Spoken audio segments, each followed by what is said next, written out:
The camp also held persons of Italian and German ancestry from the United States and Latin America, as well as Japanese Americans.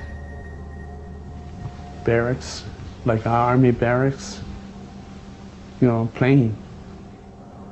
Though they had lost both their freedom and their homes, most chose to hide their fears of an uncertain future from their children. During the internment, over 800 Japanese Latin Americans were included in 2 prisoner exchanges, which set sail from New York. ニューヨークへ着いて、私は一番先殺されました。看護婦さん2人、両手入られて、おわり。でね、船の中でお産した人が3人とかいたんですよね。だからその人たちは担架で。Those who were not exchanged remained confined in Department of Justice camps until the end of the war. And in Chicago, more than 1 million sing and dance in the streets in the biggest celebration the Windy City has ever seen. Joy is unconfined. But for Art and the other internees, their long ordeal did not end with the close of World War II.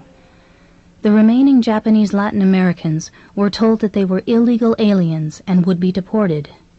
And because the Latin American governments initially refused to allow these internees to return, over 1,000 were thus deported to war-devastated Japan. When we arrived in Hiroshima, we got off the train, we walked and walked and walked. When we saw the city, there was nothing, no building. And some people were still, wounded, and they all looked so poor, and we were saying, gee, what a place, this is where, so we're going to live. Meanwhile, as the camps were closing, Art's family, along with a few hundred others, were determined not to share the same fate as those who had been deported. With the help of attorney Wayne Collins, they fought the deportation and were paroled to work in Seabrook Farms, a vegetable processing plant in New Jersey.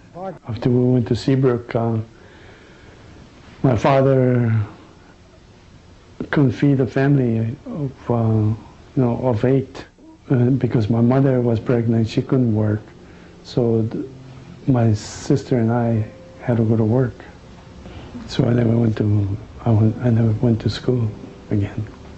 Still fighting deportation, many families decided to settle in the United States, as they saw no hope in ever returning home.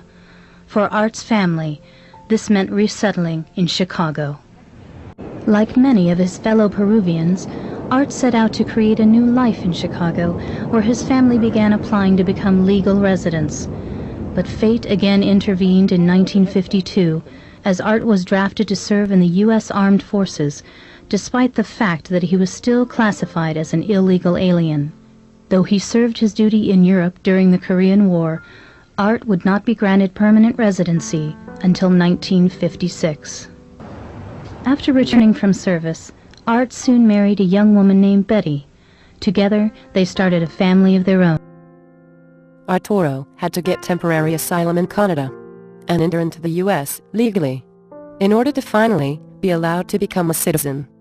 After working for several years as an auto mechanic in Chicago, Art brought his family out to California and started his own service station in San Jose, where he eventually retired. And though World War II had long since ended, for Art and the former internees, their long struggle would not fade with retirement.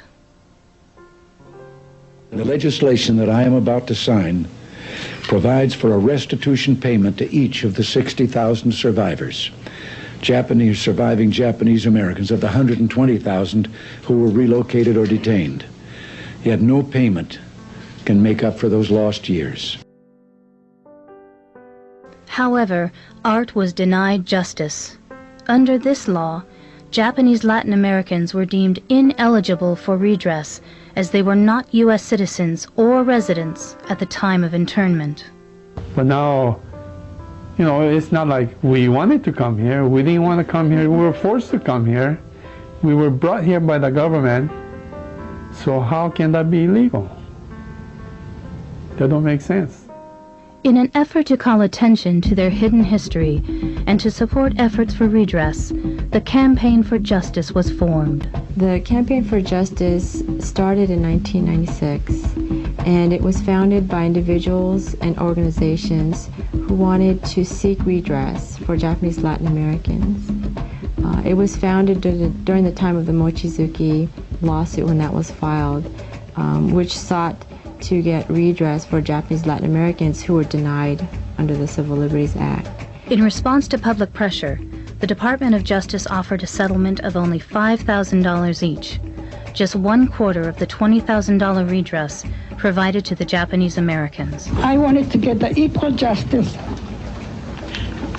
I wanted to regain the dignity for my parents. While supporting the decision of those who accepted the settlement, Art Shibayama, along with several others, chose to opt out of the settlement.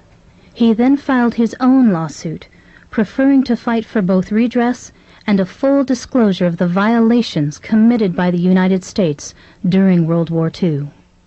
Until the crime is over, meaning it has been fully acknowledged and fully compensated, it is ongoing. Despite his efforts, Art was once again denied justice. His case was dismissed in the final months of 2002.